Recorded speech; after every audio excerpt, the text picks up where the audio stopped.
প্রিয় দর্শক, আপনাদের সবাইকে স্বাগত জানাচ্ছি বাংলা ভিশনের নিয়মিত আয়োজন যে কথা বলতে চাই অনুষ্ঠানে। আপনাদের সঙ্গে আছি আমি জাহাঙ্গীর আকন্দ। আমার সঙ্গে আলোচনার জন্য স্টুডিওতে উপস্থিত আছেন ফজলে হুদা বাবুল, সংসদ সদস্য নওগাঁ ৩, এবং ফারুক হাসান, মুখপাত্র গণ অধিকার পরিষদ। বাবুল ভাই এবং ফারুক ভাই, আপনাদের দুজনকেই স্বাগত জানাচ্ছি। দর্শক, আজ আমরা আলোচনা করব সমসাময়িক নানা বিষয় নিয়ে। আলোচনাটা শুরু করতে চাই বাবুল ভাইকে দিয়ে। বাবুল ভাই, গত 4 দিনের ভারী বর্ষণ, পাহাড় ধস, বন্যায় 29 জনের মতো মারা গেছে, যার মধ্যে 14 জনই শিশু। তো বাংলাদেশে প্রতি বছরই সব দুর্যোগ বা পাহাড় ধসে মানুষ মারা যাচ্ছে, এটা আসলে রোধ করা যাচ্ছে না কেন? ধন্যবাদ বাংলা ভিশনের সকল কলাকৌশলী, দর্শক শ্রোতা এবং আমার সহ আলোচক, এবং আপনাকে শুভেচ্ছা মিস্টার আকন্দ। আমি নিজেও আকন্দ পরিবারের। যেটা বলছেন আপনি, যেটা খুবই মর্মান্তিক বিষয়, এবং এটা সবসময় হয়ে আসছে, আমরা ছোটবেলা থেকে দেখছি। এটা একটা আজব জিনিস। এটা শুধু এখানে নয়, আরও 2-1 জায়গায় কয়েকটা ঘটনা ঘটেছে। চিটং কক্সবাজারের সর্বশেষ তথ্য হচ্ছে যে চিটং শহরের পানি নেমে গেছে, কিন্তু অন্যান্য যায় প্রায় 35 জন টোটাল মারা গেছে ওই চিটং ডিভিশনে। 32 জন বোধহয় মিডিয়ায় এসছে। আমি আমার দলের একজনের সাথে কথা বললাম, বললো ভাই টোটাল 35 হয়তো মিডিয়ায় চলে আসবে।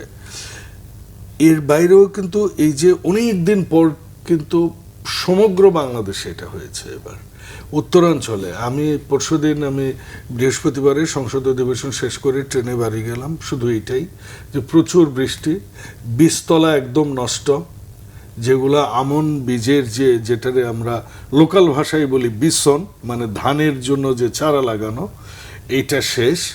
আমাদের ওখানে আমন এবং ইরির মাঝখানে, আমন এবং বোরোর মাঝখানে আরেকটা ফসল হয়, এটারে বলে বর্ষালি ফসল।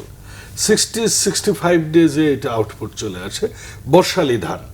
সেই ধানটা শেষ। কাঁচা মরিচের ক্ষেত শেষ।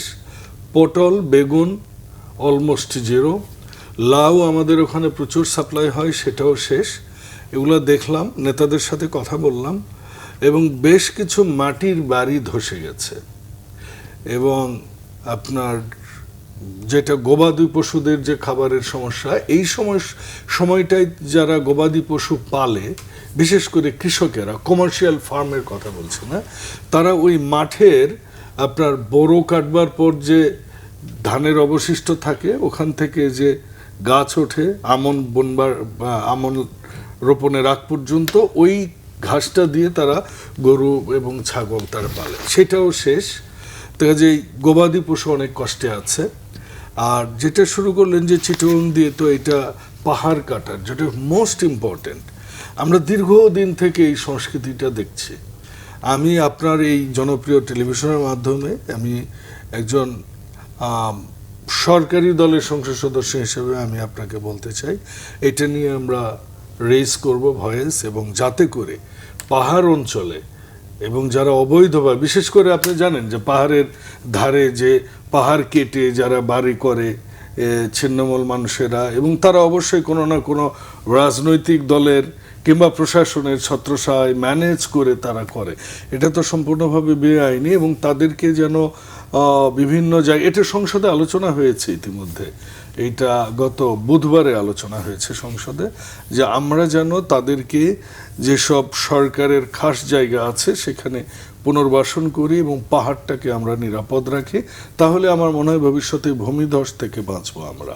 জি, ফারুক ভাই, আপনার কাছে আসছি। সেটা হচ্ছে যে আমরা গণমাধ্যমে দেখলাম যে সিটি কর্পোরেশন, জেলা প্রশাসনের পক্ষ থেকে মানুষজনকে নিরাপদে আশ্রয়ে চলে যাবার অনুরোধ করা হয়েছে, এবং তাদের জন্য খাবার এবং আশ্রয় কেন্দ্রের ব্যবস্থা হয়েছে, কিন্তু অনেকেই যায়নি, যার কারণে এরকম দুর্ঘটনা ঘটছে। তো এই বিষয়ে আপনার মন্তব্য শুনতে চাই। ধন্যবাদ বাংলা ভিশনের সম্মানিত দর্শক এবং আমার সহ-আলোচক সকলকে। শুরুতেই বলে রাখি যে প্রাকৃতিক দুর্যোগকে কখনোই আটকানো যায় না বা থামানো যায় না। না, আপনি চাইলেন যে আগামী বছর কোনো প্রাকৃতিক দুর্যোগ হতে দেব না, এটা কিন্তু অসম্ভব এবং অকল্পিত একটা চিন্তা। প্রাকৃতিক দুর্যোগ এটা সৃষ্টিকর্তা প্রদত্ত, উনি চাইলে যখন ইচ্ছা যে কোনো সময় তিনি দিতে পারেন। তো বাংলাদেশে আসলে অতীতেও অসংখ্য প্রাকৃতিক দুর্যোগ এসেছে, বিগত সময়েও হয়েছে, এখনও হচ্ছে, ভবিষ্যতেও হবে। কিন্তু প্রবলেমটা কোথায়? প্রবলেমটা হচ্ছে প্রাকৃতিক দুর্যোগ চলাকালীন কিংবা পরবর্তী সময়ে এখান থেকে রিকভারি করাটা আমরা যেভাবে প্রত্যাশা করি বা দ্রুত যেভাবে রিকভারি করার দরকার সেই জায়গাতে আমাদের যথেষ্ট গাফলতি হয়, সেখানে আমাদের প্রবলেম হয়, ম্যানেজমেন্টে আমাদের সমস্যা হয়। এই জায়গাগুলোতে প্রবলেম হওয়ার কারণেই মূলত আমাদের ক্ষয়ক্ষতির পরিমাণটা অধিক পরিমাণে বেড়ে যায়। যেমন ধরেন বন্যা তো এর আগে হয়েছে, এখন হচ্ছে ভবিষ্যতে হবে, তাহলে বন্যা হলে এত ক্ষয়ক্ষতির পরিমাণটা আমাদের বাড়ে কেন? নাম্বার ওয়ান, এই বন্যাটা হওয়ার পরে দ্রুত পানিটা নিষ্কাশন করার জন্য, মানে পানিটাতে সমুদ্রে যাবে, যাওয়ার তো একটা রাস্তা দরকার। এই যে যাওয়ার রাস্তাটা, এই রাস্তাটা বন্ধ করে দেওয়া হয়। কিভাবে বন্ধ করা হয়? 3-4টা ওয়ের মাধ্যমে। নাম্বার ওয়ান, আমরা আমাদের নদীগুলোকে ভরাট করে ফেলি। নদী হচ্ছে একটা রাস্তা পানিটা দ্রুত যাওয়ার জন্য। যখন আপনি পরিকল্পিতভাবে নদী ভরাট করবেন, স্বাভাবিকভাবে আপনার ওই নদীর গতিপথ কিন্তু কমে গেল, পানির প্রবাহ কমে গেল, পানি আর ওদিক দিয়ে যেতে পারছে না। আবার আমাদের যে নিম্ন অঞ্চলগুলো রয়েছে, যেমন হাওর অঞ্চল, হাওর অঞ্চলে দেখা যায় অনেক সময় অপরিকল্পিতভাবে আপনার রাস্তাঘাট এবং ব্রিজ বানানো হয়। মনে করেন যে এই রাস্তাটা করা উচিত হয় নাই, তারপরে করা হয়েছে কেন? কারণ এখানে উন্নয়ন বরাদ্দ দিলে কিছু লুটপাট করা যাবে, আমার পকেটেও ঢুকবে আর একটা লোক দেখানোর রাস্তাও করতে পারবো। ফলে কি হয়, এই যে বন্যার পানিটা যখন আসে বাধাপ্রাপ্ত হয় এই রাস্তার কাছে, উনি দ্রুত যেতে পারতেছে না পানিটার, ফলে কিন্তু এখানে দীর্ঘমেয়াদী একটা বন্যার সৃষ্টি হয়। এবং তো এই ভাঙনও হয় হ্যাঁ এবং অন্য জায়গায় ভাঙনও হয়। হ্যাঁ, তারপরে পাহাড়ের কথা আমার হয়তো বললেনই, পাহাড়ের নিচে ধরেন যে এই যে অবৈধভাবে বসতি করা, পাহাড় কেটে, এটা তো আছেই। তো সব কিছু মিলিয়ে কিন্তু আমরা আসলে আমাদের নিজেদের কারণে ক্ষয়ক্ষতির পরিমাণটা বাড়িয়ে দিই, আমাদের কারণে। আবার ধরেন এখানে প্রশাসনের দায়িত্বে যারা থাকেন বা ধরেন যে এই রিলেটেড যারা কাজ করেন, এদের যথেষ্ট সদিচ্ছার অভাব থাকে, গাফলতি থাকে, নানাবিধ কারণে আসলে এই ক্ষয়ক্ষতির পরিমাণটা অনেক বেড়ে যায়। তারপরেও আমরা আশাবাদী এবং আমরা আসলে এই জায়গায় সবসময় আমরা ধরেন যে খুব উৎফুল্ল থাকি, যে আশাবাদী হই যে বাংলাদেশের মানুষ আসলে এই সকল প্রাকৃতিক দুর্যোগ থেকে জনগণকে উদ্ধারের জন্য সবাই যে সম্মিলিতভাবে ঐক্যবদ্ধভাবে ঝাঁপিয়ে পড়ে, এটা আমাদেরকে অনেক আশার আলো দেখায়। যেমন ধরেন এই যে বন্যা শুরু হয়েছে না, সবগুলো রাজনৈতিক দল দৌড়াইছে। জামাত ইসলামের আমির বয়োজ্যেষ্ঠ একজন আলেম, বৃদ্ধ মানুষ, এই বয়সে তিনি কিন্তু দৌড়ে ওই বন্যার পানিতে নেমে ওখানে ত্রাণ বিতরণ করছেন। ছাত্র দলকে দেখলাম ওরা দৌড়ে গেছে, ওখানে পানিতে নেমে ওরা অসহায় মানুষদের পাশে দাঁড়িয়েছেন। মাননীয় প্রধানমন্ত্রী সার্বক্ষণিক তিনি ওখানকার যারা দায়িত্বে রয়েছেন কথা বলছেন, ওনাদের নির্দেশনা দিচ্ছেন নানাভাবে কিভাবে আমরা ক্ষয়ক্ষতির পরিমাণটা কমাতে পারি। এই যে জায়গাগুলো, এগুলো কিন্তু আমাদের আশার আলো দেখায় যে আমরা যে কোনো প্রাকৃতিক দুর্যোগ আসলে কিভাবে সম্মিলিতভাবে মোকাবেলা করতে পারি। এই জিনিসটা কিন্তু আমাদের একটা দীর্ঘদিনের একটা সংস্কৃতি বা কালচারে পরিণত করেছি আমরা। এটা আমাদের দরকার, এটাই আমাদের ঐতিহ্য। এই জায়গাতে যখন আপনি চির ধরাবেন, ফাটল ধরাবেন, তখন কিন্তু প্রবলেমটা হয়। আমাকে আসলে মানে একটা জিনিস খুব মারাত্মকভাবে আহত করেছে, যখন গতকালকে জামাতের আমির ধরেন যে আপনার সেই বন্যা কবলিত এলাকায় গেলেন, তিনি কমর পরিমাণ পানিতে নেমে বন্যার্তদের মাঝে খাদ্য সামগ্রী বিতরণ করছেন। এই ভিডিও ফুটেজ নিয়ে এক শ্রেণীর কথিত বুদ্ধিজীবী, এদের আমি বুদ্ধিজীবী বলবো না, এগুলো আসলে বুদ্ধি প্রতিবন্ধী, এই বুদ্ধি প্রতিবন্ধীরা এতটা নগ্ন সমালোচনায় মেতে উঠেছেন যে জামাতের আমির ওখানে গিয়ে বোধহয় মহা অপরাধ করে ফেলেছেন। অনেকে বলার চেষ্টা করেছেন উনাকে 4-5 জন লোক ধরে নিয়ে গেছে, উনি অসুস্থ। আমি মনে করি উনি যদি অসুস্থ অবস্থায় 4-5 জন লোকের সহযোগিতা নিয়ে ওখানে যেয়ে থাকেন, এটা একটা মেসেজ যে আমি বৃদ্ধ মানুষ হয়েও আসছি, তোমরাও আসো। ইয়াং নয়, বৃদ্ধ নয়, সবাই মিলে যদি আমরা এখানে কাজ করি, তাহলে এই দুর্যোগ থেকে ইনশাআল্লাহ আমরা আমাদের এই লোকালয় বলেন আমাদের জনসাধারণকে আমরা প্রোটেক্ট করতে পারবো। উনি তো একটা মেসেজ দেওয়ার জন্য ভালো কাজের উদ্দেশ্যে গিয়েছেন। আপনি ভালো কাজের প্রশংসা করেন, মাননীয় প্রধানমন্ত্রী ভালো কাজ করলে আমরা প্রশংসা করি, বাহবা দেই, উৎসাহ দেই, আমরা সহযোগিতা করি, কারণ এটা আমাদের দায়িত্ব। আবার সরকার যদি মনে করেন যে একটা ভুল সিদ্ধান্ত নেওয়ার চেষ্টা করে, আমরা কিন্তু প্রতিবাদ করি যে না, এটা নেওয়া যাবে না, এটা জনগণের কল্যাণের বিরুদ্ধে যায়। তো সেই জায়গা থেকে আমাদের সবারই উচিত যে যে কোনো ক্ষেত্রে, এটা প্রাকৃতিক দুর্যোগ হোক কিংবা অন্য কোনো ক্ষেত্রে, যেখানেই ভালো কাজ হবে আমরা উৎসাহ দেবো, সাপোর্ট দিব। তাহলে কিন্তু ভাই একটা দেশকে আমরা এগিয়ে নিতে পারবো। দেশ আমাদের সবার, এই দেশটাকে আমাদের বিনির্মাণ করতে হবে।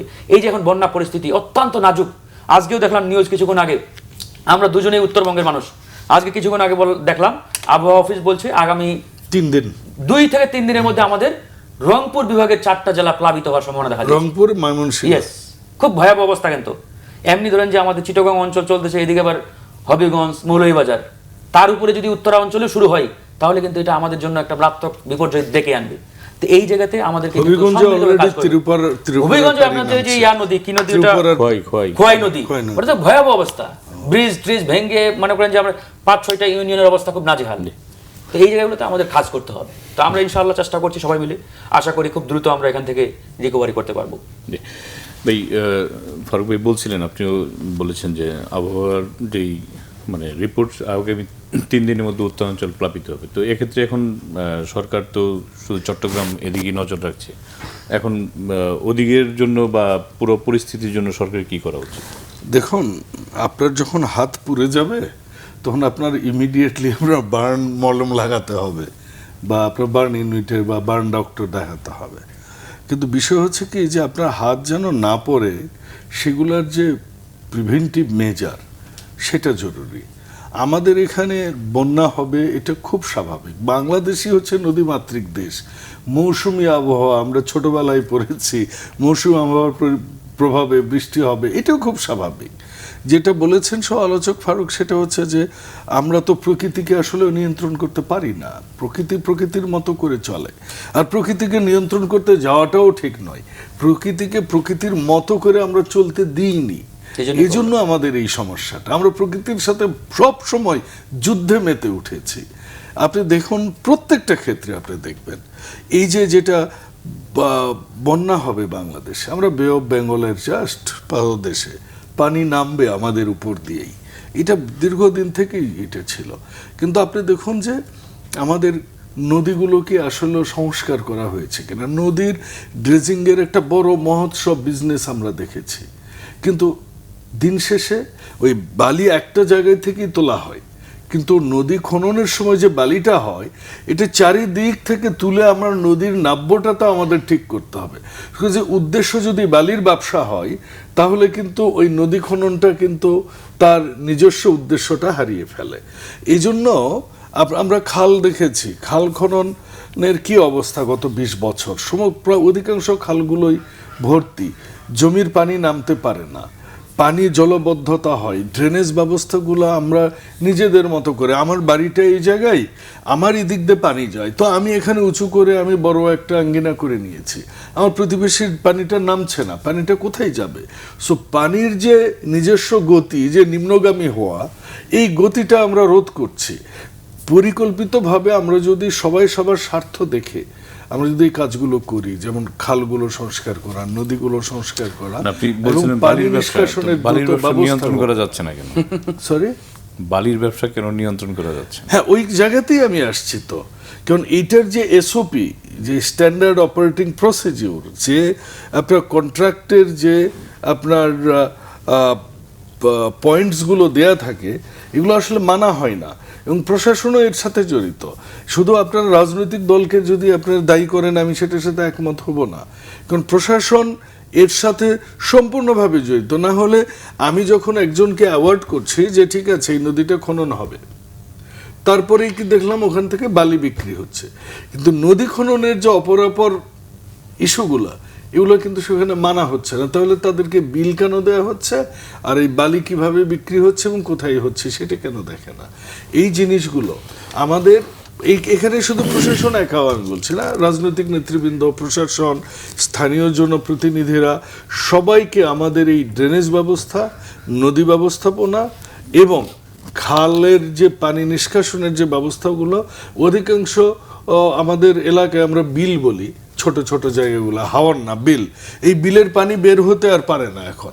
সো বৃষ্টি যখন হয় আশপাশে সব পানিগুলো বিলের মধ্যে আসে, তখন কি হচ্ছে, এই যেটা বলেছে অপরিকল্পিত। আচ্ছা, ইটনা, কিশোরগঞ্জে ইটনা, হাওরের মধ্যে দিয়ে আপনি একটা বিশাল বড় একটা রোড করেছেন সোজা, তাহলে পানি প্রবাহ কোন দিক দিয়ে যাবে? তখন তো পানি তো নিচের দিকে যাবে, কোথাও না কোথাও তো এটা হিট করবে। আরেকটা সবচেয়ে বড় বিষয় যেটা পয়েন্ট আউট করেছেন ফারুক, সেটা হচ্ছে যে বন্যা পরবর্তী যে ব্যবস্থাপনা, এটা আসলে আমাদের অত্যন্ত দুর্বল। কিরকম দুর্বল দেখুন, এই বৃষ্টি হবে, 10 দিন বৃষ্টি হলে দেখবেন রাস্তা নেই, আর ওই পিচের রাস্তাটা হয়তো 1 বছরও হয়নি, পিচ ঢালিয়েছে 1 বছর হয়নি, রাস্তাটি শেষ হয়ে গেছে। তাহলে আমরা বিল কিভাবে দিই? আমাদের সংসদের মাননীয় চিফ হুইপ ওই দিন একদিন কথা বললেন, উনি এক সময় আপনার পাবলিক অ্যাকাউন্টস কমিটির সদস্য হয়েছেন, এবার আমিও হয়েছি, তখন নাকি উনি একটা রাস্তার 7 জায়গার খুঁড়েছিলেন, এবং কি কি এসওপি আছে, যে এসওপি মেনটেন করে কন্ট্রাক্টরি দেওয়া হয়। কেন কন্ট্রাক্টরি এত লুক্রেটিভ কাজ? হোয়াই? এটার জন্য এত মারামারি কেন হয়? কেন টেন্ডারবাজি হয়? হোয়াই? কারণ কি প্রফিট মার্জিনটা বেশি থাকে, মানে কি ফাঁকি দেওয়ার অপশন বেশি থাকে। সো আমাদের প্রশাসন যদি এবং জনপ্রতিনিধিরা তারা যদি কন্ট্রাক্টরের সাথে করে নিয়ে এই কাজগুলো সুপারভাইজ করে, এবং সাধারণ মানুষকে আমি বলবো আপনার টেলিভিশনের মাধ্যমে যে এই জিনিসগুলো পাবলিক হওয়া উচিত। একটা রাস্তার কন্ট্রাক্ট হবে, এটা পাবলিক হওয়া উচিত। কি কি কন্ডিশন আছে পাবলিক দেখবে এগুলা। তারপর সেখানে কি ইট দিয়েছে, কোন কোয়ালিটির বালি দিয়েছে, কোন কোয়ালিটির সিমেন্ট দিয়েছে, সিমেন্ট বালির রেশিও কতটুকু আছে, পিচ যেটা রাস্তায় দিচ্ছে সেটার কি কোয়ালিটি, বিটুমিন কতটুকু আছে, রেশিও কি আছে, এই জিনিসগুলো আমাদের এখন, কারণ আমরা দিন দিন আমরা মানে নৈতিক স্খলন হচ্ছে প্রত্যেকটা মানুষেরই কোনো না কোনোভাবেই। তো কাজে আমাদের যদি সঠিকভাবে দেশ গঠন করতে হয়, যেটা মাননীয় প্রধানমন্ত্রীর দিন রাত কাজ করতেছেন, তো ওনার সাথে যদি আমরা সহযোগিতা না করি বাংলাদেশ হয়তো দিকভ্রান্ত হতে পারে। তো আমাদের সমস্ত জায়গাগুলোতেই যে বন্যার যেসব এই যে এখন যে ত্রাণগুলো এগুলার যে দেখুন, আজকে আমি বলছি, আমি সরকারি দলের হয়েও আমাকে সবসময় জামাতিরা আমার পেছনে লেগে অনেক মন্তব্য করে, অনেক বট বাহিনীরা। তবে আমি একটা কথা বলি, আমি এটাকে অ্যাপ্রিসিয়েট করি। আমাদের মাননীয় বিরোধী দলের নেতা উনিও কিন্তু সরকারেরই পার্ট, অবশ্যই, এবং উনি কিন্তু সরকারের পার্ট। উনি গিয়েছেন, একটা বয়োজ্যেষ্ঠ মানুষ গিয়েছেন, এটাকে ইন্সপায়ার হিসেবে দেখা উচিত। আপনিও যান না, আপনি মানুষের সামনে দাঁড়ান, তার কথা শোনেন, কিছু করতে পারেন না পারেন। আমি গতকাল গিয়েছি, আমি কিছুই করতে পারিনি। আমি যেটা করেছি, আমার দলীয় নেতাকর্মীদের নির্দেশনা দিয়েছি যে প্রত্যেকটা বাড়ির লিস্ট করেন, প্রত্যেকটা কৃষকের কি কি ক্ষতি হয়েছে তাদের লিস্ট করেন, এবং সেটা প্রশাসনে দেন। আমি কালকের মধ্যে এটার ডিটেল লিস্ট চাই, যাতে করে আমরা দ্রুত তাদের সহায়তা করতে পারি, আমরা যেন রিকভারিটা করতে পারি খুব দ্রুত। তো আমি অবশ্যই তাকে ধন্যবাদ দেব যে উনি গিয়েছেন। হ্যাঁ, উনি হয়তো অবশ্যই আমি নিশ্চিত, কারণ জামাত একটা সংগঠিত রাজনৈতিক দল, আমি নিশ্চিত যে তারা হয়তো তার দলীয় মিটিংয়েও হয়তো করেছেন, হয়তো উনি প্ল্যানিং আরও ভালো করে করেছেন। আমরা সবার সহযোগিতা চাই, সরকারের, বিরোধী দলের, প্রশাসনের, স্থানীয় জনগণের, স্থানীয় জনপ্রতিনিধিদের। আমাদের যখন জাতীয়ভাবে কোনো সমস্যা আসে, আমাদের সবাইকে মিলে দেশটা গড়তে হবে। জি, একটা বিরতি নিয়ে আসি। জি, প্রিয় দর্শক, নিচ্ছি ছোট্ট একটি বিরতি, সঙ্গে থাকুন, ফিরছি কিছুক্ষণ।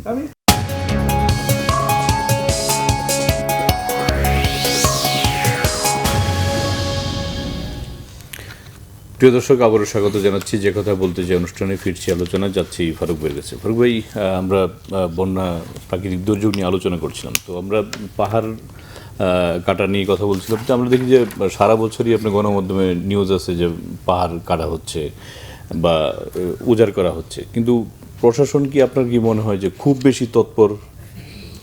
না, এখানে বাবুল ভাই, আমি মানে উনি সরকারি দলের এমপি, আমি সবসময় প্রশংসা করি ওনার একটা জিনিস, উনি একজন ইতিবাচক মানুষ। উনি সরকারি দলের হলেও উনি সবসময় চোখে আঙ্গুল দিয়ে যেটা সত্য, উনি কিন্তু সত্যটাকে দেখিয়ে দেন। এজন্য আমি ওনার সবসময় প্রশংসা করি যে একজন স্পষ্টভাষী মানুষ। দেখেন, বাংলাদেশে এই যে বালুর ব্যবসা বলেন বা ওই পাহাড় কাটার ব্যবসা বলেন, বন উজাড় বলেন, এই প্রত্যেকটা ব্যবসা কিন্তু সরকারি দলের লোকজন কন্ট্রোল করে, নিয়ন্ত্রণ করে। কাজটা মূলত বেসিক্যালি পিছন থেকে ইন্ধন যোগায়, পুরো মেকানিজমটা করে প্রশাসন, সাথে ইনভলভ হয়ে পলিটিক্যাল নেতারা। পলিটিক্যাল নেতাদের পকেটে কিন্তু খুব বড় একটা অংশ যায় না। ধরেন যে একটা বালুর ব্যবসাতে বা ধরেন যে ওই বনের বিশাল একটা জায়গা দখল করা হলো, এখান থেকে যে টাকাটা আসে, এই টাকাটার বড় একটা অংশ কিন্তু যায় ওই প্রশাসনের লোকদের পকেটে। একটা অংশ নেতাদের পকেটেও ঢুকে, বাট আঙ্গুলটা কিন্তু সবার আগে নেতাদের দিকে যায়, ওই এমপি, মন্ত্রী কিংবা ধরেন যে যারা দায়িত্বশীল থাকে আর কি। বাট পিছন থেকে কিন্তু বড় অংশটা কিন্তু প্রশাসনের লোকদের পকেটে ঢুকেছে।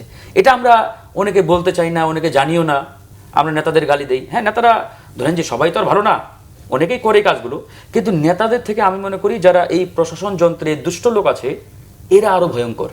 এদের কারণে এই 54-55 বছরে আমরা কিন্তু সত্যিকার অর্থে বাংলাদেশ বানাতে পারি নাই। নামে বাংলাদেশ পেয়েছি, বাট কার্যকর একটা রাষ্ট্র বানাতে পারি নাই, শুধুমাত্র এই আমলাতন্ত্রের কারণে। আজকে দেখেন, আমাদের অনেক মন্ত্রী মিনিস্টার আমাদের বলে যে ভাই, আমরা মাঝে মাঝে অসহায় হয়ে যাই। আমি মন্ত্রী, আমি ফাইল ওকে করে বলে দেই, মানে আমার মন্ত্রীর ফাইল ধরেন স্বাক্ষর হওয়ার পরে অনেক সময় মানে এই টেবিল থেকে আরেক টেবিলে যেতে অনেক সময় লেগে যায়। মানে আমি মিনিস্টার, আমি হাইয়েস্ট অথরিটি, আমার স্বাক্ষর করার পরেও দেখা যায় অনেক সময় এটা ধরেন যে এক্সিকিউটিভ টেবিলে যেতে যেতে অনেক সময় লাগে। মাঝখানে এই যে যারা আছে আর কি আমলাতন্ত্রের, এরা এটাকে 19-20 9-6 এদিক ওদিক, এই যে একটা অবস্থা। তো এই জায়গাতে আমাদের আমলাতন্ত্রেও বড় একটা রিফর্ম অত্যন্ত জরুরি। আজকে ধরেন যে বালুর ব্যবসার কথা বলা হলো, অবশ্যই এখানে সরকারি দল, আগে আওয়ামী লীগ ছিল, আওয়ামী লীগ খেয়েছে, এখন বিএনপি। অবশ্যই বিএনপির লোকজন তো এটা এড়াতে পারে না, উনি পার্লামেন্টারিয়ান, উনি যতই বলুক উনিও দায় এড়াতে পারবে না, অবশ্যই নিতে হবে, যেহেতু বিএনপি সরকার। এখন নিশ্চয়ই এখানে আওয়ামী লীগ কিংবা অন্য কোনো দলের মানে কন্ট্রোল থাকবে না, এটা স্বাভাবিক। কিন্তু এর পিছনের যে ব্যাকগ্রাউন্ড হিস্ট্রি, এটা আমরা অনেকে বলতে চাই না বা বলার চেষ্টা করি না। পিছনের হিস্ট্রিটাই আমলাতন্ত্র, প্রশাসনিক যে লোকজন আজকে পাহাড় কাটে, তা প্রশাসনের লোকজন দায়িত্বে আছে, আপনারা জানেন না কারা কাটে? তা আপনারা ওপেনলি কেন বলেন না? কেন আপনারা সরকারকে জানান না যে এখানে অমুক নেতার কারণে আমরা করতে পারতেছি না? তার মানে তার পকেটে তো টাকা ঢুকে, এই জন্য সেই নিশ্চুপ। তাহলে এখানে তো তাকে বেশি দায় নেওয়া উচিত, কারণ আমলারা হচ্ছে স্থায়ী, পার্মানেন্ট, আর ওই এমপি মন্ত্রী এর তো মানে পার্মানেন্ট না, এটা একটা নির্দিষ্ট টেনারের জন্য আসে, 5 বছরের জন্য, বাট আপনি কিন্তু পার্মানেন্ট।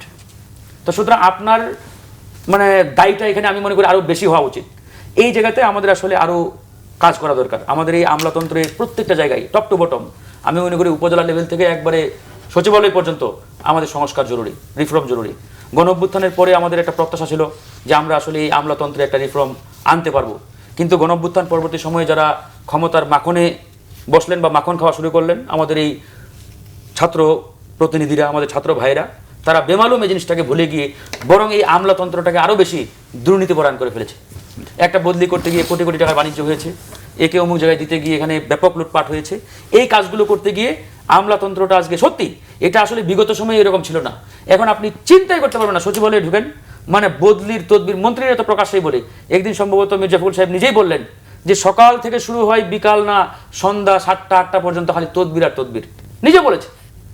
এবং এই তদবিরের যে তো মহা একটা মানে শুরু হয়েছে, এটা কিন্তু এই গণঅভ্যুত্থানের পরেই এতটা মানে প্রকট আকার ধারণ করেছে। আগেও ছিল, বাট এতটা প্রকট ছিল না। তো এটা কিন্তু আসলে এই দুষ্ট কতিপয় পোলাপানের কারণে কিন্তু এটা হয়েছে। এটা মানে সত্যটাকে সত্য বলতে হয় ভাই। তা আমরা চাই আসলে এই জায়গাতে আমাদের ফিরে আসতে হবে এবং এই প্রশাসন যন্ত্রটাকে সত্যিকার অর্থেই রিফর্ম করতে হবে। না হলে আমরা কার্যকর যে ধরেন যে বাংলাদেশের স্বপ্ন দেখছি যে নতুন বাংলাদেশ আমরা পাবো, একটা নতুন বাংলাদেশ আমরা আগামী প্রজন্মকে উপহার দেবো, এটা আপনি বাস্তবায়ন করতে পারবেন না। কাদেরকে নিয়ে করবেন? আপনি মন্ত্রী হন, এমপি হন, আপনি যত বড় নেতা হন, আপনাকে কিন্তু ওদেরকে নিয়ে কাজ করতে হবে, আপনার আমলাতন্ত্রকে নিয়ে চলতে হবে। কারণ আমলাতন্ত্র যদি আপনাকে সঠিকভাবে কোঅপারেট না করে, সহযোগিতা না করে, আপনি তো আপনার যে নীতি, আপনার যে সিদ্ধান্ত, এটা বাস্তবায়ন করতে পারবেন না। কাকে নিয়ে করবেন? এই জায়গাতেই কিন্তু প্রবলেমগুলো ক্রিয়েট হয়।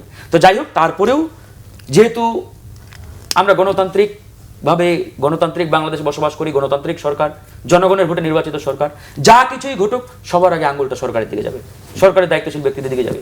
এই জন্য সরকারের যারা দায়িত্বশীল, এমপি হতে পারেন, মন্ত্রী হতে পারেন, আপনাদেরকে কিন্তু এই বিষয়টা আরো বেশি কেয়ারফুল হতে হবে এবং ওইভাবে ডিল করতে হবে। যতই আপনি বলার চেষ্টা করেন, আঙ্গুলটা আপনার দিকে যাবেই। আজকে বালুর ব্যবসার কথা আমার বাবুল ভাই বললো, উনার এলাকায় বালুর ব্যবসা যারা করেন, আমি নিশ্চিত ভাই বলতে পারি বাবুল ভাই জড়িত না, এবং উনি কখনো করবেন না। বালু আমি নিষিদ্ধ করে আমি জানি, দিয়েছি। আমি তো আপনার বিষয়ে আমার কনফিডেন্স আছে, এই জন্য আমি পাবলিক মিডিয়াতে বলছি না, আমি শুধু জড়িত না, বালি উত্তোলন নিষিদ্ধ করে দিয়েছে। যাই হোক, এটা আপনি আপনার জায়গা থেকে করেছেন, আরো 299 জন পার্লামেন্টারিয়ান আছে, তাদেরকে কিন্তু বোল্ডলি বলতে হবে। তো আমি আপনার কাছে আহ্বান জানাবো, আপনি অবশ্যই সংসদে এই বিষয়গুলোকে উত্থাপন করবেন, পার্লামেন্টে এই বিষয়গুলো আলোচনা হওয়া দরকার। আপনি একজন সরকারি দলের পার্লামেন্টারিয়ান হয়ে যেভাবে বলিষ্ঠ কণ্ঠে এই বিষয়গুলো ডিল করছেন, প্রকাশ্যে আপনাকে পার্লামেন্টে বলতে হবে, যাতে সরকার আরো ভালোভাবে সিদ্ধান্ত নিতে পারে এই বিষয়গুলো নিয়ে। আমরা চাই আগামীতে যাতে এই ধরনের কর্মকাণ্ড বাংলাদেশে না হয়, যে পাহাড় কেটে বসতি করবে, পাহাড় কেটে ব্যবসা করবে, ওই বন উজাড় করে। ধরেন যে এই যে আমি কয়েকদিন আগে গাজীপুর গেলাম, এখনো সেখানে ওই আপনার রিসোর্ট আছে, আপনার ওই যে বেনজিরের হাজার হাজার বিঘা জমি দখল করে। এই যে গাজীপুরে কয়েকদিন আগে আমি নিজে দেখে আসছি বেনজিরের রিসোর্ট। আমি বললাম যে এত বিশাল রিসোর্ট কার? এটা বলে যে এটা পুলিশের সাবেক প্রধান বেনজিরের। চিন্তা করে দেখেন, এরকম লক্ষ লক্ষ হেক্টর জায়গা দখল করে কিন্তু রিসোর্ট বানানো হয়েছে। তো এই জায়গাগুলোতে আমাদের ধরেন যে হাত দিতে হবে, যে আমাদের প্রাকৃতিক বনাঞ্চল, প্রাকৃতিক নদী, হাওর, এগুলো যাতে কেউ দখল করে ওই রাস্তা না বানাতে পারে, রিসোর্ট না বানাতে পারে। জি, বাবুল আপনার কাছে আসছি, আমরা একটু অন্য প্রসঙ্গে যাচ্ছি। সেটা হচ্ছে যে আবারও নির্দলীয় তত্ত্বাবধায়ক সরকার ফিরে আসছে সংবিধানের ৫ম সংশোধনী রায় বাতিলের মাধ্যমে। তো এই বিষয়ে আপনার মন্তব্য শুনতে চাই। এটা তো দীর্ঘদিনের প্রত্যাশা ছিল আপনাদের। হ্যাঁ, দীর্ঘদিনের প্রত্যাশা ছিল। আপনাকে একটা কথা বলি, সেটা হচ্ছে কি যে এই সম্পর্কে বলবার আগে আমি একটা মিনিট ওনার সাথে একটু কথা বলি প্রশাসন নিয়ে। সেটা 1 মিনিটও না, 30 সেকেন্ড। প্রশাসন মানে কিন্তু শুধু ওই জনপ্রশাসন আমরা বুঝি, ইওনো, ডিসি, ম্যাজিস্ট্রেট, কিন্তু বাস্তব কথা কি জানেন, এই চক্রের সাথে আরো অনেক চক্র জড়িত। একটা জেলার কৃষি কর্মকর্তা অফিসে আসে কিনা নোবডি নোস, প্রাণী সম্পদ কর্মকর্তা অফিস করে কিনা, আছে কিনা কেউ জানে না, কৃষি কর্মকর্তা আছে কিনা কেউ জানে না, কর প্রশাসন কি করে নোবডি নোস দিস। এবং অবাক করার কাণ্ড, একটা মানে এই জায়গাগুলো পরিবেশেরও একটা অফিস আছে। তথ্য কর্মকর্তা, জেলা তথ্য কর্মকর্তার কাজ কি আপনি জানেন? আমি তো জানি না, আপনি জানেন? কোটি কোটি নয়, বিলিয়ন ডলার যায় এদের পেছনে, এবং তাদের সাজসজ্জা, গাড়ি বাড়ি সব কিছু আছে। ওই দিন আমার এক বন্ধু সচিবালয়ে আছে, একটা মন্ত্রণালয়, তো আমাকে বলে, এই দোস্ত, হ্যাঁ তুমি তো নওগাঁ জেলার, ঠিক আছে। তো নওগাঁ জেলার ওই ওনার কনসার্নের একজনকে ফোন দিছে, এই ফজলে হুদা বাবুলকে চিনেন আপনি, এমপি সাহেব, উনি কোনোদিন আসছিলেন অফিসে? বলে, না স্যার, আমি তো নতুন এখানে। নতুন মানে কয় মাস হলো? 3 মাস হলো। They don't know about their parliament member as well because they don't care. তারা এমন রাজত্ব চালায়। যুব উন্নয়ন কর্মকর্তা কি করে আপনি জানেন? আপনি কি জানেন যে পরিবেশ কর্মকর্তা কি করে? মানে এই যে বিভিন্ন তাদের আলাদা দপ্তর আছে, বিশাল অফিস আছে, you know don't know what they do.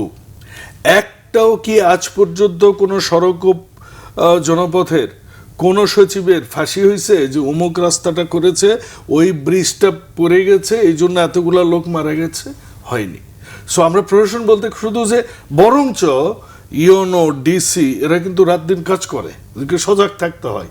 এরা বরঞ্চ কাজ কাম করে, কি করে না করে ওটা অন্য কথা, আমি তাদের সাপোর্টে বলছি না। আমার এলাকার একটা, আমি আমার যে ইওনো আমার পছন্দসই নিয়ে যাইনি, যাকে দায় দিবে আমার কোনো অসুবিধা নেই, লেডি ইওনো। তো আমি একটা বুড়ি মানুষের ঘর পুড়ে গেছে, আমি যাব ওই মাঠে যাওয়ার রাস্তা নেই, আলের রাস্তা, মানে একটা মানুষ গেলে তার জুতো অবশ্যই ভিজে যাবে। ছুটির দিন আমি ওখানে যাচ্ছি, ইওনো সাহেব আসলেন, আমি অভিভূত, আমি তাকে থ্যাংক ইউ জানাইছি যে না আপনি এখানে আসছেন এই সময়। স্যার শুনলাম আপনি আসছেন, আমারও তো এটা দায়িত্ব। কিন্তু ওইখানে পিআইও ছিল না, পিআইও ছুটিতে। ওইখানে জেলার পিআইও কি করেছে আমি জানি না, এটা একটা খুব সেন্সিটিভ কেস ছিল। তো আমার কাছে মনে হয়েছে সংস্থাপনের বা প্রশাসনের লোকেরা কিছুটা হলেও কাজ করে, অ্যাক্টিভ করে, চুরি করে সেগুলো অন্য বিষয়, কিন্তু বাকিগুলো তো কাজই করে না, শুধু চুরিই করে, শুধু ওইটাই তাদের কাজ, শুধু ফাঁকিই দেয়। অফিস কতক্ষণ করে কোনো ইয়ে নেই। আমি নিশ্চিত মাননীয় প্রধানমন্ত্রী এগুলো দেখবেন। যে প্রশ্নটা নিয়ে এসছেন আপনি, নির্দলীয়, আপনি ভাবছেন যে আমার তো আর কোনো জেলা সদর, উপজেলা সদরে কোনো কর্মকর্তা আর আমার কোনো কাজ করবে না, ওইটার জন্য আমি ভীতও না। আলহামদুলিল্লাহ আমরা জনগণ দ্বারা নির্বাচিত, কাজে আমরা জানি আমাদের কি করতে হবে। যেটা বলেছেন নির্দলীয় তত্ত্বাবধায়ক সরকার, এটা আমাদের ছিল। এটা কিন্তু আওয়ামী লীগের দাবি ছিল, জামাতের দাবি ছিল, আপনি জানেন। Let me tell you that শুরুতে। কিন্তু মজার বিষয় কি জানেন, এই আওয়ামী লীগ এমন একটা দল, অভিশপ্ত দল, এই দলটা যা যা সৃষ্টি করেছে তারা সেটা ধ্বংস করেছে। তারা গণতন্ত্রের জন্য শেখ মুজিবুর সাহেব জেল খেটেছে, গণতন্ত্র ধ্বংস করেছে। বাক স্বাধীনতার জন্য উনি কথা বলেছেন, বৈষম্যের বিরুদ্ধে কথা বলেছেন, কিন্তু উনি এটাই ধ্বংস করেছেন, সব পত্রিকা বন্ধ করেছেন। উনি মানে কি বলবো, গণতন্ত্রকে যেভাবে গলা টিপে হত্যা করে উনি বাকশাল কায়েম করলেন, করার পর কি সেই বাকশালও থাকলো না। তারপর কি তাদের যত কর্ম, প্রত্যেকটা কর্ম তারা নিজের হাতে খুন করেছে। আর এই ফ্যাসিস্ট শেখ হাসিনা তার বাপকে তো দ্বিতীয়বার খুন করেছে। আমি দ্বিতীয় জন্মে বিশ্বাসী না, আমি মুসলমান এবং আস্তিক মানুষ, দ্বিতীয়বার খুন করেছে। তো এইটা ওই সময় 373 দিন হরতাল দিয়েছিল। তখন আমরা বলেছিলাম যে এটার আসলে দরকার নেই, কারণ এটা একটা রাজনৈতিক, বেগম খালেদা জিয়া তো উনি একজন কি বলবো, এই যেসব ইতিহাস সৃষ্টি করে গেছেন, এরপর আর এইসব ইতিহাস হবে কিনা আমি জানি না। যে উনি রেজিলিয়েন্স দেখিয়েছেন, যে দৃঢ়তা দেখিয়েছেন, যে আপোষহীনতা দেখিয়েছেন, উনি তো জানেন উনি কি করছেন। এক মাগুরা নির্বাচনে কি হয়েছিল, কয়টা ভোটের কি হয়েছিল, সেটা নিয়ে অনেক কথা হয়েছে।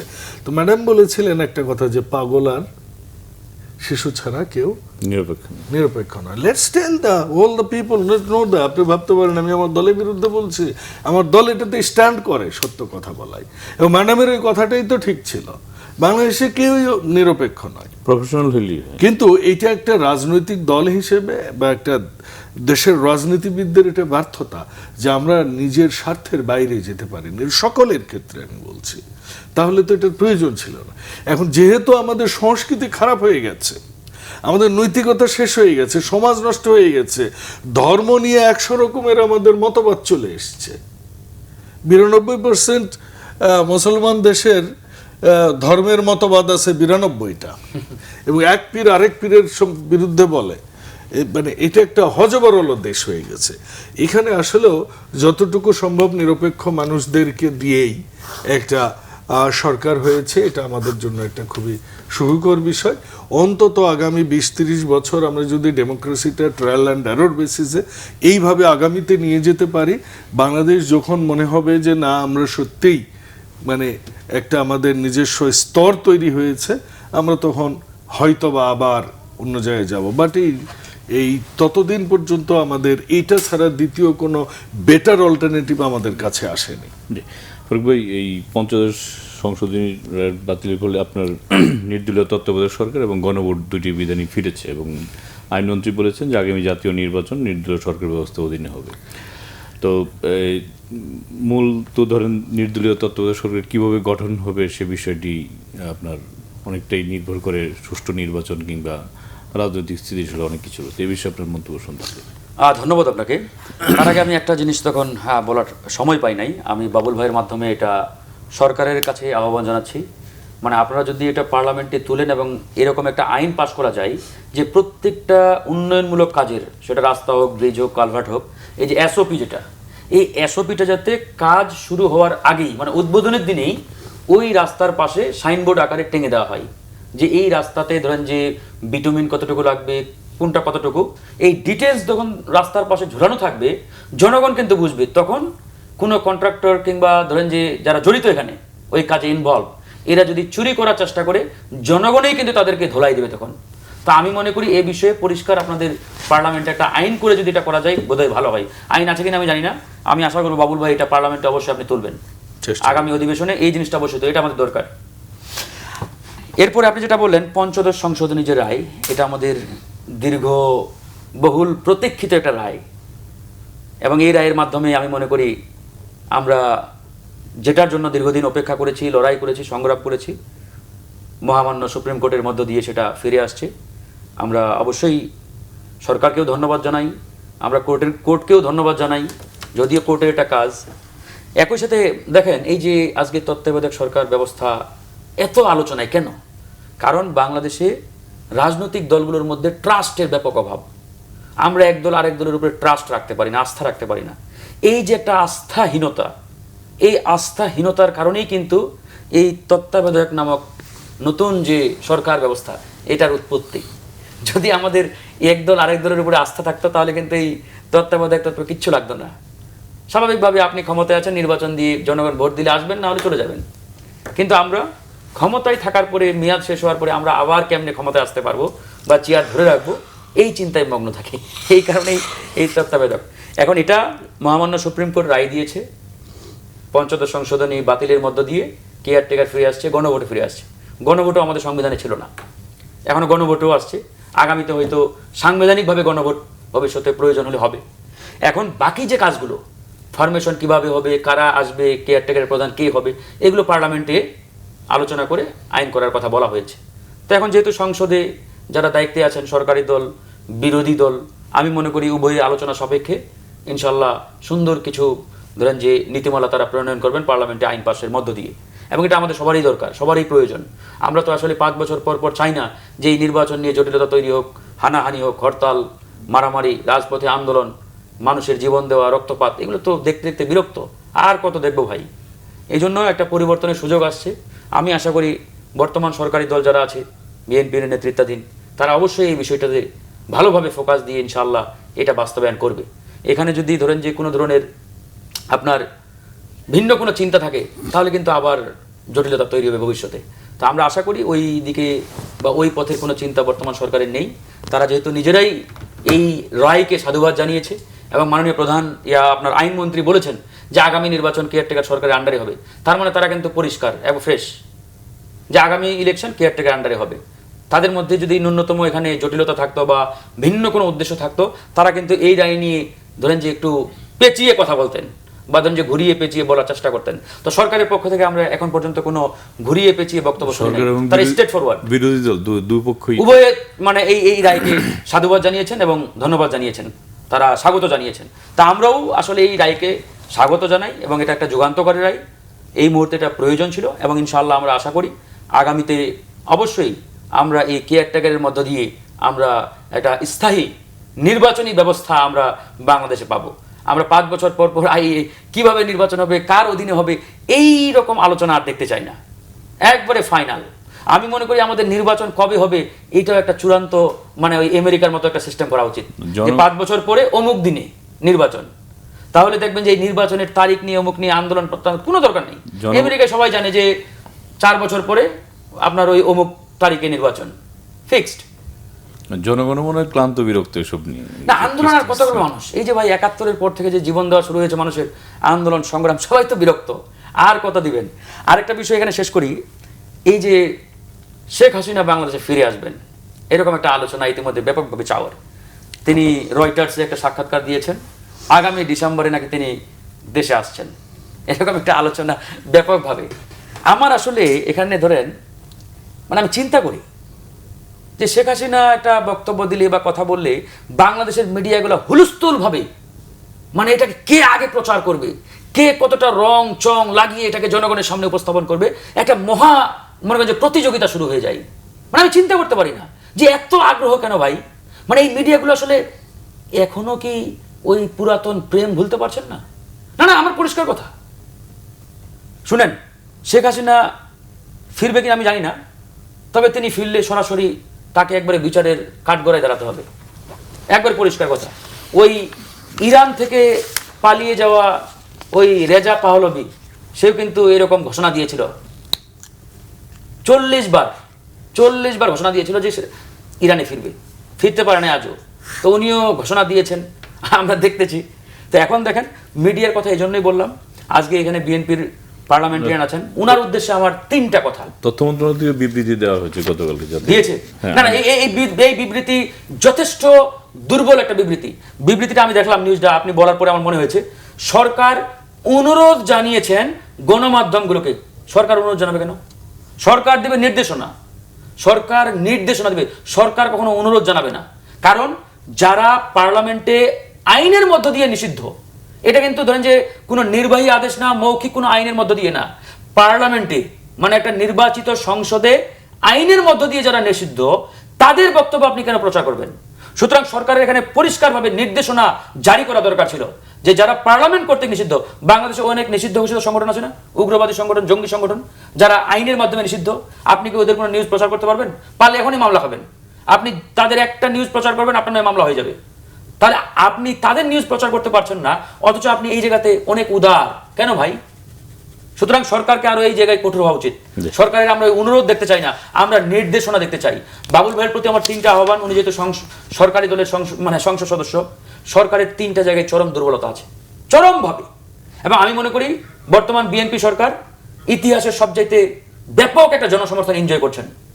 বিএনপির ইতিহাসে এত বড় জনসমর্থন কখনোই পায় নাই বিএনপি, এবার যেটা তারা পেয়েছেন এবং অলরেডি সেটা এনজয় করতেছেন। সরকারের 3টা দুর্বলতা। Number 1, media. সরকারের এই মুহূর্তে বাংলাদেশপন্থী মিডিয়ার ব্যাপক অভাব। যে মিডিয়াগুলো আজকে বিএনপি করে 324 বা তসবির মতো যাচ্ছে, এটা একটাও বিএনপি না কিংবা বাংলাদেশপন্থী না, এটা শুধু খোলস পাল্টে ঘোল পাল্টে বিএনপির নামে তসবির হচ্ছে। নাম্বার 2, বিএনপির কালচারাল কোনো সংগঠন নাই, সত্যিকার অর্থে কোনো কালচারাল সংগঠন নাই, এবং এই কালচারাল সংগঠনের মাধ্যমে ওই হাসিনা বাংলাদেশে ফিরে আসবে, এরাই কিন্তু ব্যাপক একটা আওয়াজ তোলার চেষ্টা করছে। নাম্বার 3, বিএনপির কোনো সলিড বুদ্ধিজীবী সংগঠন নাই, বুদ্ধিজীবীও নাই, যেগুলো আছে এগুলো ম্যাক্সিমাম ভাড়াটিয়া। এই ভাড়াটিয়াদের দিয়ে সত্যিকার অর্থে বল ভাই, এই ভাড়াটিয়াদের দিয়ে আলটিমেটলি বিএনপির লাভবান হবে না, জি, ক্ষতিগ্রস্ত হবে। এই জায়গাগুলোতে ফোকাস দেন প্লিজ। জি বলবই, যেহেতু প্রসঙ্গ চলেই আসছে, আজকে চিফ প্রসিকিউটর বলেছেন ডিসেম্বরে আসবেন নাকি জানুয়ারিতে আসবেন, তা আপনার ব্যাপার, আমরা আপনাকে আগামীকালই চাই। তো আপনার মন্তব্য শুনতে চাই 2 মিনিটের শর্তে। শেখ হাসিনা ওয়াজেদকে আমি জীবনে মিডিয়াতে এত গালাগালি করছি, এত বকা দিছি, এত সবচেয়ে এখন আর তার সম্পর্কে বলতে ইচ্ছা করে না, কারণ এটা আমাদের মতো বলার বস্তু নয়। ইতিমধ্যে কোর্ট দ্বারা ভার্ডিক্টেড, এবং কোর্টও বলেছে যে এটা রং হেডেড মানুষ।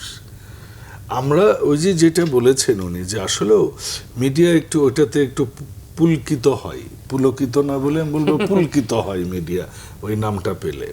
আমাদের ওই পুলকিতটা একটু সংবেদন করা উচিত মিডিয়াকে, আমি এটার সাথে সম্পূর্ণ একমত। বিএনপির মিডিয়া নাই এটা ঠিক আছে, বাংলাদেশপন্থী বলেছেন, হ্যাঁ বাংলাদেশপন্থী মিডিয়া নাই বিএনপির, এটা ঠিক আছে, এটা অ্যাবসলিউটলি কারেক্ট। কিন্তু বিএনপির রাজনীতিটার হচ্ছে মূল ভিত্তিটাই হচ্ছে বিএনপি। যেমন আমি এখানে এসেছি, বিএনপির পারমিশন নিয়ে আসেনি, আমি কি বলছি এর উপর কোনো আমার উপর কোনো গাইডলাইনও নাই বিএনপি। আমরা কিন্তু শেষের দিকে, কারণ বিএনপিটা হচ্ছে কি যে একটা মুক্ত বুদ্ধি এবং মুক্ত গণমাধ্যমের বিশ্বাসী একটা রাজনৈতিক দল। তো এই কারণেই বিএনপি মিডিয়াটাকে ওইভাবে করায়ত্ত করতে চায় না, ছেড়ে দিতে চায় যে ওই হেসে খেলে বড় হোক, এর মাঝে ভালোটা বের হয়ে আসুক, এটা বিএনপি চাই। কালচারাল অর্গানাইজেশন আপনি সঠিক বলেছেন, কালচারালটা অনেক দিন থেকেই একটা নির্দিষ্ট গোষ্ঠীর হাতে। জামাত একটা নিজস্ব বলয় তৈরি করে নিয়েছে, বিএনপির সেখানে দুর্বলতা আছে, আগামীতে আমি এটা অ্যাড্রেস করব। ইন্টেলেকচুয়াল বাংলাদেশে আসলে দেখুন, যারা সোকল্ড ইন্টেলেকচুয়াল, তাদের আসলে ইন্টেলেকচুয়ালিটি নিয়ে গত 17 বছরে অনেক প্রশ্নবিদ্ধ অবস্থায় হয়েছে। আমি মনে করি আমরা কিছু তরুণ প্রজন্মের বেশ কিছু ইন্টেলেকচুয়াল বিএনপিতে এসেছে, আগামীতে আপনারা সেগুলো দেখতে পাবেন, এবং they will work for Bangladesh, এবং বাংলাদেশের জন্য আমরা কাজ করতে চাই, এটাই হচ্ছে সবচেয়ে বড় কথা। সেটা যে দলেরই হোক, আমরা যেন সবার আগে বাংলাদেশ, এটা কিন্তু শুধু বিএনপির স্লোগান হওয়া উচিত না, এটা প্রত্যেকটা বাংলাদেশের নাগরিকের স্লোগান হওয়া উচিত, যাতে করে বাংলাদেশ তার নিজের স্বমহিমায় উদ্ভাসিত থাকে বিশ্বের অঙ্গনে। ধন্যবাদ। আপনাদের দুজনকে অসংখ্য ধন্যবাদ জানাচ্ছি। আমরা একেবারেই শেষ প্রান্তে, প্রিয় দর্শক, আজ এ পর্যন্তই। ভালো থাকবেন, সুস্থ থাকবেন, সে প্রত্যাশায় আজকের মতো এখানে বিদায় চাইছি। সঙ্গে থাকার জন্য ধন্যবাদ সবাইকে।